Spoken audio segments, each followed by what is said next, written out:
सबैजनालाई हामी चाहिँ आज चट्टो लगाएर घुम्न निस्केको यहाँ देख्न सक्नुहुनेछ मेरा श्रीमान बुढी छोडेर जाने पर्ने पर्यो भनेर ओ माई गॉड यतिको माया चाहिँ गर्ने हुनुपर्छ है बुढा भएपछि अब मेरो बुढा चाहिँ जाने दिन आइसक्यो साथीहरू त्यही भएर एकचोटि यसो हाम्रो नजिकैको कोसीतिर हावा खान जाम्न घुम्न भनेर हामी सबजना निस्केको छौँ को निस्केको छौँ भनेर चाहिँ आवाज देख्न सक्नुहुनेछ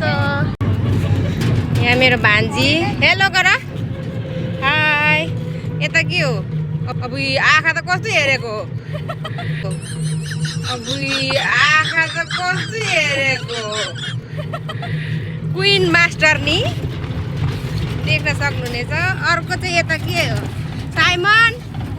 कहाँ हिँडेको हामीहरू घुम्न गुड अनि यता अगाडि चाहिँ अर्को छोरा छ गुरुजी अब यता गुरुजी हेलो गर्नु है गुरुजी हामी चाहिँ जाँदैछौँ है अब सर ल हामी चाहिँ ह्याप्पी ल्यान्ड भन्ने ठाउँमा चाहिँ आइपुग्यौँ है चट्ट लगाएर देख्न सक्नुहुनेछ यो त भर्खर भर्खर सुरु रहेछ घाम छ उस्तै हे भगवान् जहिले हामी चाहिँ घाममै मात्रै हिँड्छौँ होइन घाममै हो कि घाममै मात्रै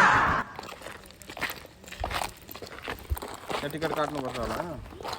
त्यो पार्किङ गर्नु हो नि त नि ल देख्न सक्नुहुनेछ सप्तकोशीको छेउमा रहेको नयाँ ह्याप्पी ल्यान्ड भन्ने ठाउँ अरे वा अब यहाँ त के हो यो YAAK याक याक माने के हो सिङ भएको हान्छ कि के हो ल घामले चाहिँ मार्ने रहेछ साथीहरू लु ह्याप्पी ल्यान्ड यही अरे I love happy land happy land होइन मान्छे सेन्टी फ्ल्याट हुने बेला भइसक्यो घामले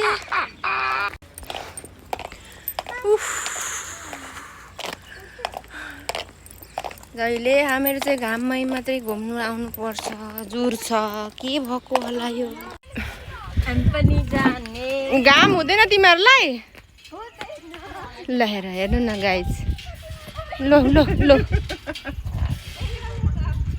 यो चाहिँ बस्ने ठाउँ चट्ट लगाएर शीतल चाहिँ शीतल हुने रहेछ है राति यो बोलर सबै बोल्छ कोसी चाहिँ वहाँ देख्न सक्नुहुनेछ सप्तकोशी के अरे समीर के खाने रे सेकुवा खाने रे मेनुमा के रहेछ बुनु ल के खाने इन्जोय गर है साथीहरू म चाहिँ खाँदिनँ मेरो बुढा के खाने बियर खाइदिने ओ माई गॉड बियर खानु न त अझै पानी खाने है साथीहरू पानी भन्दा अरू म केही पनि खाँदैन देख्न सक्नुहुनेछ हामी चाहिँ ह्याप्पी ल्यान्ड तर कस्तो मजाको हावा आउने रहेछ नि आनन्द बस्नुको लागि चाहिँ यहाँनिर कस्तो दामी ठाउँ त्यो बोरा बाँध भन्दा त यो राम्रो लाग्यो मलाई त तर यो पछि पछि ठुलो राम्रो बन्ने रहेछ नि बाबा पुरै गाई भैँसी देख्न सक्नुहुनेछ सबै चरिरहेको छ यहाँबाट यस्तो एउटा पुल बनाउने कस्तो खतरा देखिन्छ नि साँच्ची त्यस्तो झोलुङ्गे अस्ति उहाँ परको जस्तो नि सिमसारको जस्तो पुल भयो भने एउटा पिलर यस्तो उठाइदिएर उताडि पार लगाइदिएन ट्याक्कै फोटो खिच्न जाने यो ठाउँ दामी बन्नुपर्छ है गाइजहरू यो ठाउँ चाहिँ हाम्रो जिल्लाको अब ठुला बडा को हुनुहुन्छ उहाँहरूले पनि यो ठाउँलाई चाहिँ एकदम मध्यनजर गर्दै यो ठाउँलाई चाहिँ राम्रै ठाउँ बनाइदिनु हुन अनुरोध पनि छ है मेरो तर्फबाट व्यक्तिगत तर्फबाट पानी पनि खुवाउँछु तपाईँहरूलाई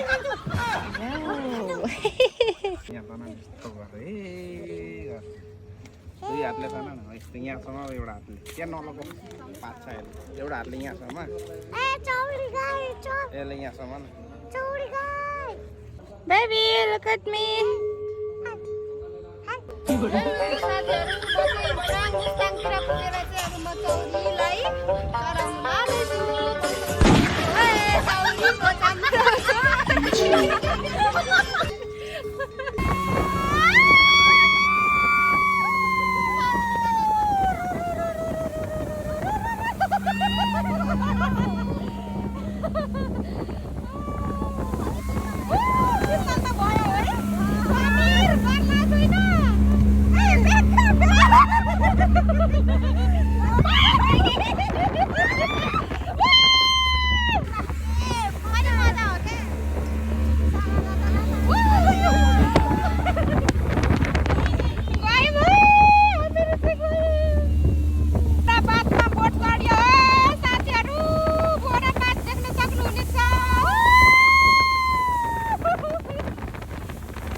यात्रा सक्यो नि साथीहरू के गर्नु र डराइको लडाइँ त खत्रै पो हुँदो रहेछ त हौ यत्रो हल्ला गर्ने मान्छे नआउने भन्छ बोटमा यार मलाई त डर लाग्छ कि तर अहिले त लागेन अझै घुम्नु पनि हुन्थ्यो जस्तै भइरहेछ तपाईँलाई कस्तो भएको छ त्यस्तै